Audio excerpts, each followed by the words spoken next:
रहते हैं। तो यही एक सपना लेके मैंने भी प्रिपरेशन किया था। और ये सपना पाते वक्त जिस स्ट्रगल से मैं गुजरा हूं, मैंने एक बुक भी लिखा था उसके ऊपर में। तो रॉकेल के दिए के नीचे पढ़ाई करते हुए मैं यहां तक पहुंचा था। और आईपीएस बनने के बाद ये सबसे बड़ा लम्हा था मेरे परिवार वालों के लिए। फिर उसके बाद आईपीएस के बाद मुझे बिहार कैडर अलॉट हुआ, मैं बिहार में आया। उसके बाद मैं लगातार 18 साल तक भारतीय पुलिस सेवा में कार्यरत रहा। तो सबसे पहले मैं तमाम मेरे अपने बिहार वासियों को धन्यवाद देना चाहता हूं, उनका शुक्रिया अदा करना चाहता हूं, जो कि उन्होंने मुझे इतना ज्यादा प्यार दिया, इतना ज्यादा मेरे प्रति विश्वास दिखाया। और दूसरा, आप लोग जो एक न्याय देने की प्रक्रिया के अंतर्गत मैंने लड़ाई लड़ी है सेवा में रहते हुए, उसमें आप सब लोगों का, मीडिया कर्मियों का बहुत बड़ा योगदान रहा है और मैं खुले दिल से एक्सेप्ट करता हूं। तो अभी जब इतने स्ट्रगल के बाद एक आईपीएस मिला है और मैं आईजी रैंक पे था, इंस्पेक्टर जनरल रैंक पे, इसके बाद मेरे लिए अपॉर्चुनिटीज बहुत ज्यादा थी। मैं सेंट्रल में सीबीआई में जा सकता था, आईबी जा सकता था, आरएनडब्ल्यू जा सकता था, central paramilitary forces CISF CRPF है वहां पे भी जा सकता था। अपने आप का जो पर्सनालिटी ग्रोथ था वहां पे हो सकता था। लेकिन मेरा जो मन था वो एक तरह से बेचैन था, क्योंकि मेरा ये पर्सनल मानना है कि जीवन में जो आपकी धरती माँ होती है उसका आपके ऊपर कर्ज होता है। तो धरती माँ के एक माटी का कर्ज वो वहां होता है जहां आपका जन्म होता है, जहां आपकी परवरिश होती है, और दूसरा कर्ज आपके उस माटी का वहां पे होता है जो आपकी कर्म भूमि होती है। मैं मानता हूं कि मेरा जन्म महाराष्ट्र में हुआ, मेरा नाम शिवदीप मेरे माँ पिताजी ने रखा, लेकिन जो शिवदीप नाम है इसको सही मायने में जो वजूद है, जो एक पहचान है, जो एक आइडेंटिटी है, वो मुझे बिहार ने दी और इस कर्मभूमि ने दी।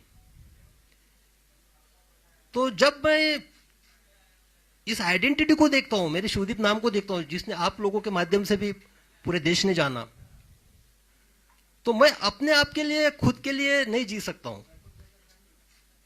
जब मैं अभी पूरे बिहार को देख रहा हूं, यहां के स्पेशली युवा एनर्जी को देख रहा हूं, युवा पीढ़ी को देख रहा हूं, तो बिहार के आने वाले 10 साल में दशा और दिशा कई सारे सवाल मेरे सामने पैदा करती है, मुझे सोचने पे मजबूर करती है। तो मुझे लगा कि सिर्फ सेवा में रह के मैं अपने आप के ग्रोथ से ज्यादा जिस माटी का कर्ज मेरे ऊपर है उसके तरफ क्यों ना एक कदम उठाऊं, क्यों ना वो बिहार की दशा और दिशा में जो युवा ऊर्जा है, युवा एनर्जी है, उसको चैनलाइज के तौर पे एक माध्यम बनूं। तो फिर मैंने डिसाइड कर लिया कि निस्वार्थ सेवा देनी है। एग्जाम्पल के तौर पे बताता हूं, अभी परसों रास्ते से जा रहा था, एटीएम के बाजू में एक सिक्योरिटी गार्ड खाना खा रहा था। बाजू में देखा, आप यकीन नहीं कीजिएगा, थाली में चावल थे, पानी डाल रहा था, इसलिए मेरा ऑब्जर्वेशन गया, उसमें पानी डाल के चावल खा रहा था पानी के साथ। तो वो तो पुलिस का काम नहीं हो, पुलिस के पास नहीं आ सकता है अगर मैं सर्विस में रहता तो। लेकिन हाँ भाई, उसके चावल के साथ मैं एक साग क्यों नहीं दे सकता हूं, अचार क्यों नहीं दे सकता हूं, उसके साथ रोटी क्यों नहीं दे सकता हूं, यह सवाल मेरे मन में था। तो मैंने सोचा कि त्याग करना चाहिए, इसलिए मैंने निर्णय लिया कि सर्विस से इस्तीफा देना चाहिए। तो अब इस्तीफा देने के बाद दो सबसे इंपॉर्टेंट ये थी कि जिनके वजह से मैं इस दुनिया में आया, मेरे माता पिता, उनको कॉन्फिडेंस जरूरी था लेना। मेरे पिताजी अभी इस दुनिया में नहीं है। जब मैंने माता से पूछा कि मेरी ऐसी ऐसी इच्छा है, मैं बिहार के युवाओं के लिए कुछ करना चाहता हूं और मैं नौकरी से त्यागपत्र देना चाहता हूं, जैसा यहां पे हर कोई सोचता है, माँ का पहला रिएक्शन ये था कि अरे तुझे पेंशन तो मिलेगी ना। तो मैंने बोला नहीं, पेंशन के लिए तो मुझे और 2 साल वेट करना पड़ेगा। तो बोले 2 साल, लेकिन तुम अभी क्यों करना चाहते हो? मैंने बोला कि नहीं, मेरी अंतरात्मा की आवाज है ये कि मुझे अभी करना चाहिए, ये सही समय है और दूसरी जो जिम्मेदारी उसने फिर बोला कि नहीं, आप किसी का दुख दर्द बांटने के लिए जा रहे हो, जिसने तुमको पहचान दी वहां आप कीजिए। दूसरा जो रिस्पॉन्सिबिलिटी था जो मेरे वजह से मेरे लाइफ में है, एक तो मेरी पत्नी डॉक्टर ममता और मेरी बेटी वहां पे आ रहा जो बैठी हुई, तो इनकी जिम्मेदारी भी एक होती है, तो इससे भी मैं भाग नहीं सकता था। जब मैंने मेरे पत्नी से पूछा कि ऐसा ऐसा मैं करने जा रहा हूं, तो क्या आप मुझे साथ दोगी, तो उसने हमेशा से मेरा साथ दिया है। उसने बेहिचक बोला कि आपको जो करना है कीजिए, बेटी की रिस्पॉन्सिबिलिटी मैं संभाल लूंगी, मैं सब कुछ देखूंगी। तो जब मुझे दोनों साइड से क्लियरेंस मिल गया, मैंने रिजाइन कर दिया और यहाँ पे मैं आपके सामने आज एक आईपीएस के तौर पे बैठा हूं, आपसे बात कर रहा हूं। अब मैं करने क्या जा रहा हूं, ये सबका सवाल है, सब पूछ रहे थे क्या करने वाले हो। तो मैंने पहले बताया था कि बिहार की जो दशा और दिशा 10 साल के बाद मुझे दिखाई दे रही है, वो मुझे बेचैन करती है, डिस्टर्ब करती है। लेकिन आप देखिएगा कि युवा एनर्जी, बिहार की युवा एनर्जी, आप ब्यूरोक्रेसी से लीजिएगा, देश के ब्यूरोक्रेट्स देखिएगा, आप आईएएस आईपीएस से लेके देखिएगा, डॉक्टर इंजीनियर्स देखिएगा, army navy air force specialised scientist, सब तरह देखिएगा आप, सबको सब तरफ आपको बिहार की युवा दिखेगा, बिहार का टैलेंट दिखेगा। वाइफ मेरी एक इंडस्ट्री चलाती है, वहां पे जब भी स्किल्ड काम होता है या तो हार्डवर्क का काम होता है, वहां पे बाकी लोगों की हिम्मत नहीं होती है, लेकिन वहां पे बिहार का स्किल्ड आदमी काम करता है, स्किल्ड इंजीनियर वहां पे आता है। तो मुझे ये महसूस हुआ कि जो बिहार देश के निर्माण में, देश के भविष्य में इतना योगदान करता है, हर फील्ड में करता है, बाहर में करता है, लेकिन बिहार के अंदर में क्यों नहीं? बिहार में जो युवाओं का जो सिचुएशन है वो स्टेटस को क्यों है, यानी जैसे थे सिचुएशन में क्यों है? तो मुझे इस सवाल का जवाब खोजना है, इसलिए मुझे लोगों के बीच में जाना है, युवाओं के बीच में जाना है, उनसे मुझे जानना है। और मैं जा इसलिए भी रहा हूं कि मुझे हजारों मैसेजेस आते हैं, युवा जो है मुझे या तो एक प्रेरणा के तौर पे देखते हैं कि रोल मॉडल की तरह के मुझे इस तरह से बनना है, और दूसरा एक उम्मीद भी रखते हैं कि मैं समाज के लिए कुछ करूंगा। तो युवा, तो उनके जो मैसेजेस होते हैं उनका एक बेसिक ये रहता है कि सर हमको आपसे मिलना है, हमको आपको हमारी समस्या बतानी है, हमको हमारे आइडियाज आपसे शेयर करने हैं, हम क्या करना चाहते हैं हमको बताना है। तो मुझे लगा कि मैं तो अभी उसी फील्ड में था, यानी ब्यूरोक्रेसी में था, टेबल के इस पार था।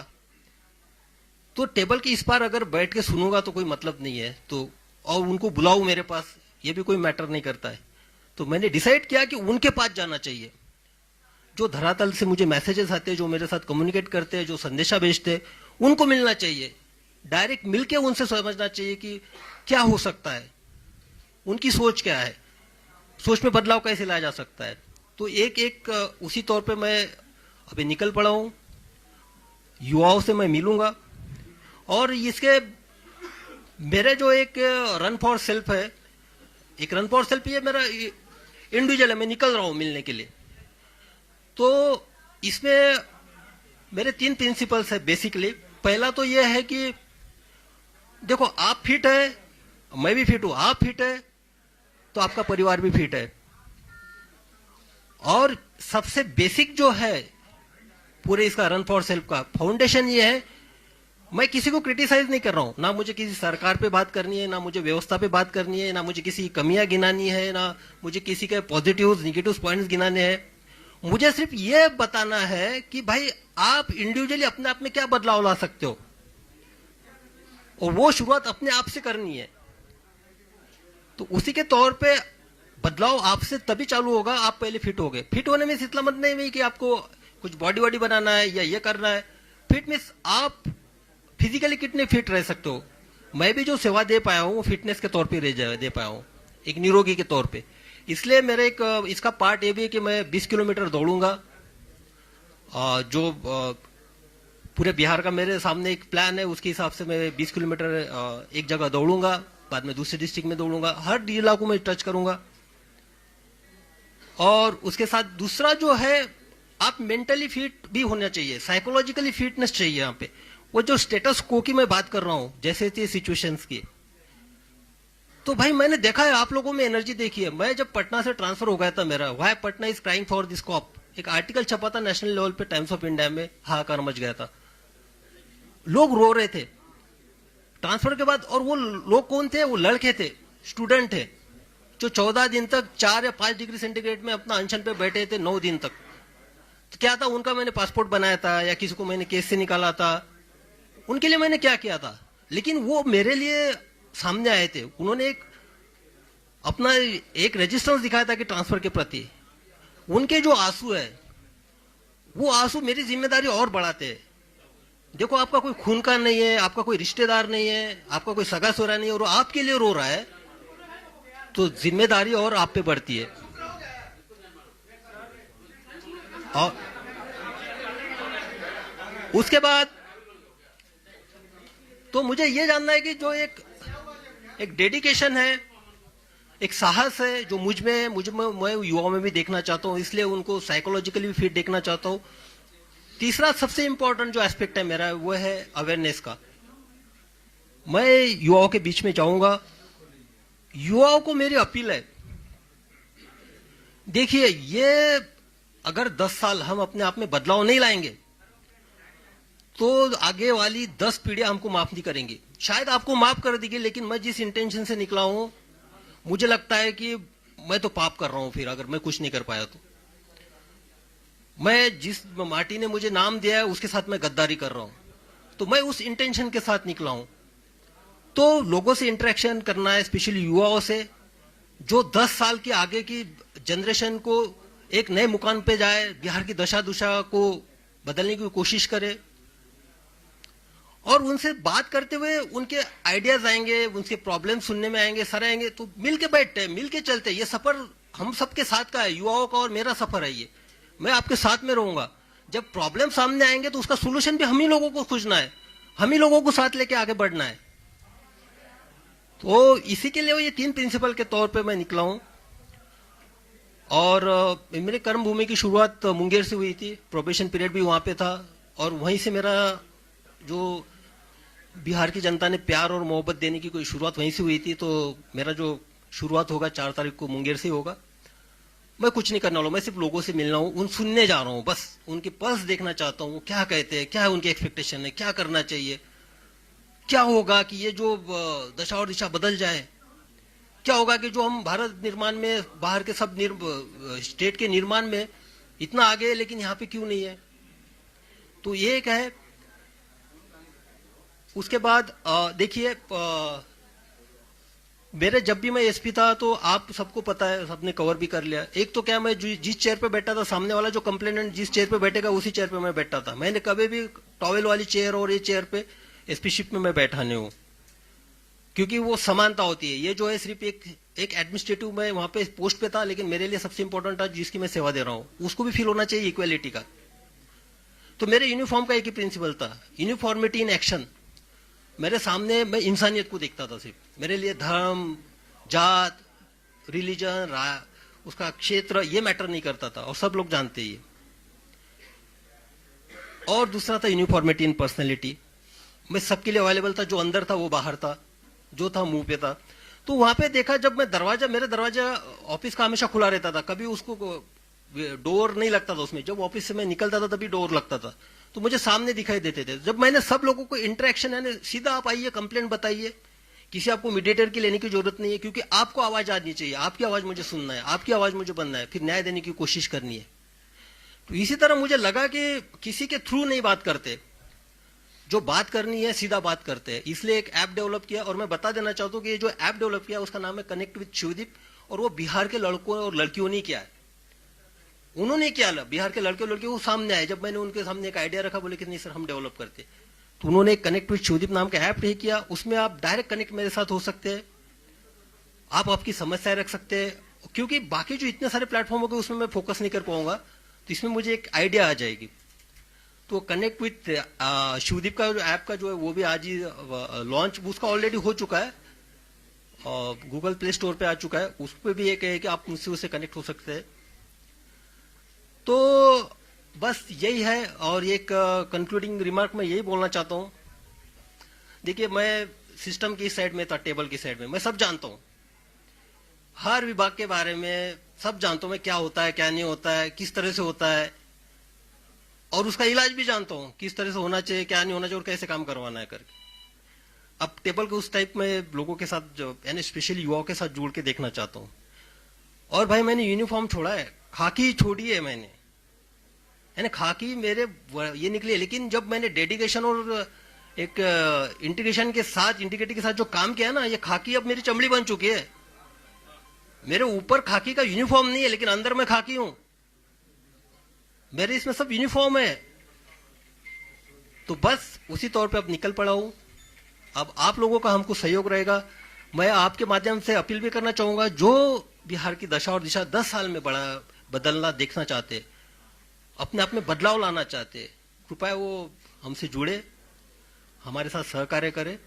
हमको बिहार बदलना है, क्योंकि ताकि अगर ये 10 साल हम कर पाएंगे तो आने वाले 10 नस्लें याद रखेंगी कि नहीं उस जनरेशन ने किया था। और आप सबको जानते हैं कि मेरा निस्वार्थ रहता है, स्वार्थ इसके पीछे कुछ है नहीं। तो बस सर आपने कहा कि मैंने फांसी छोड़ी है, तो क्या खादी पहनेंगे क्या निकट भविष्य में? भाई सबसे पहली बात है कि मुझे पहले लोगों से मिलने तो दो, पर्स तो जानने दो लोगों का, क्या उनका क्या कहना है ये तो सुनने दो। मैं तो टेबल की इस पार था, अभी जाने दो। मैं अभी तो निकला हूं मैं। मोटिव ये नहीं होता है, मोटिव होता है निस्वार्थ सेवा, निस्वार्थ सेवा। सेवा का स्कोप उसमें और ज्यादा है सर, खादी पहनने में। खादी के बाद सर आपकी और जिम्मेवारी जो है पूरा कर सके, ऐसा भी तो। देखिए ये जो है ना, ये इस पे नहीं, मुझे पहले पल्स देखने दीजिए यंगस्टर्स की क्या है। यंग जनरेशन यही है, पता है यही है कि पहले से अभी जैसा कि आप ब्रेकफास्ट आप कर रहे हो, ब्रेकफास्ट के वक्त भी आप भी लंच की भी खाना चाहते हो, डिनर भी खाना चाहते हो, तो बदहजमी हो जाएगी। पहले भाई देख तो लीजिए आपका पेट का साइज क्या है, आप पचन कर सकते हो कि नहीं कर सकते हो, उसको पहले देखने तो जी युवाओं में क्या एनर्जी है। युवाओं का वो स्टेटस को में है ना फिलहाल में, जैसे थे में बाहर जाने के बाद एकदम ब्रॉड हो जाता है, और यहाँ आने के बाद एक उनकी मानसिकता के साथ ये हो जाता है, तो उसको एक एक करके वन बाय आपको पता है कि बिहार में बेरोजगारी है, पलायन करते हैं लोग, बाढ़ का इलाका है, सारी समस्याएं आपको पता है। तो फिर ये जा करके लोगों से बात करने, रिपोर्ट आपके सामने होगी, चीजों को देख सकते हैं, पढ़ सकते हैं, किसी पार्टी की विचारधारा होगी जिससे आप प्रभावित होंगे। घूमने का मकसद क्या है कि आप नेता बनने जा रहे हैं? चाहता हूँ आपका समस्या सुनाए, फिर आप चुनाव लड़ेंगे, यही टारगेट होगा आपका? नहीं, ये आप गलत बोल रहे हैं कि किसी विचारधारा से आप प्रभावित होंगे, उसी किसी पार्टी का, ये तो आपका भ्रम है भाई। हम किसी पार्टी की विचारधारा से प्रभावित नहीं है, हमारी अपनी विचारधारा है इंडिविजुअल। तो जो होगा हम अपनी विचारधारा के साथ जाएंगे।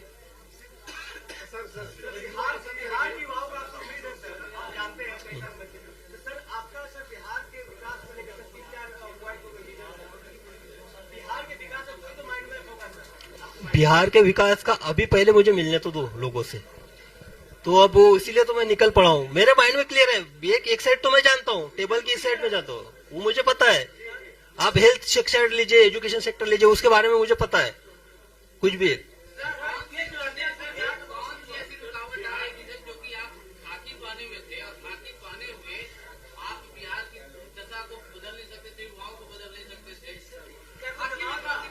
अब दिक्कत तो स्पेशली अभी मैंने एक एग्जांपल बताया था सिंपल सा, वो जो है जिसके थाली में है सिर्फ चावल और पानी से के साथ चावल खा रहा था, वो उसका पुलिस से क्या रिलेशन है?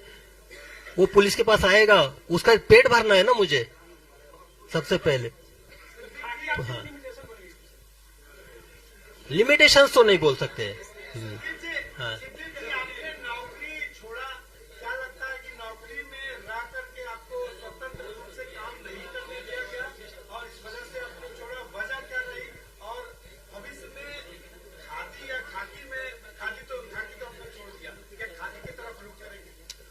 मैं पहले क्लियर चुका हूं, एक माटी का कर्ज उतारने के इसमें एक मेरा पहला कदम है।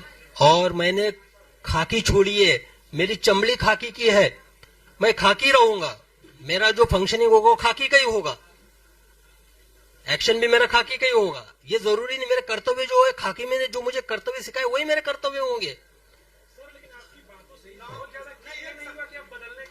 नौकरी क्यों छोड़नी पड़ी, ये सवाल तो उठा है। नौकरी क्या माहौल सही था आपके जैसे लोगों के लिए काम करने के लिए? नहीं, मैंने तो बताया ये मेरा सेल्फ डिसीजन था, व्यक्तिगत निर्णय था। आप क्या बदलाव करेंगे? नीतीश जी का विकास मॉडल आपको पसंद नहीं है? अरे भाई, पहले हमको लोगों में जाने तो दीजिए, यंगस्टर्स में मुझे जाने दीजिए, यंगस्टर्स में। 2 साल रुके क्यों नहीं? 2 साल हाँ, 2 साल आपने आपको रोके क्यों नहीं? इतनी जल्दबाजी क्यों कर गए? जल्दबाजी ये आपको लगता है, आपकी अपनी सोच है, मुझे नहीं लगता कोई जल्दबाजी हुई है। चले, थैंक यू। Thank you. और सबसे ये मैं कहना चाहता हूं कि हर चीज को एक पॉलिटिकल एंगल से मत देखा कीजिए।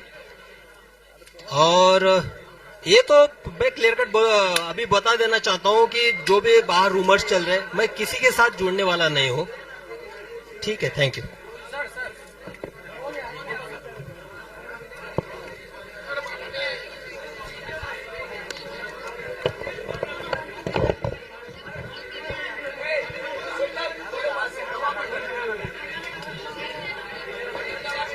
हाँ,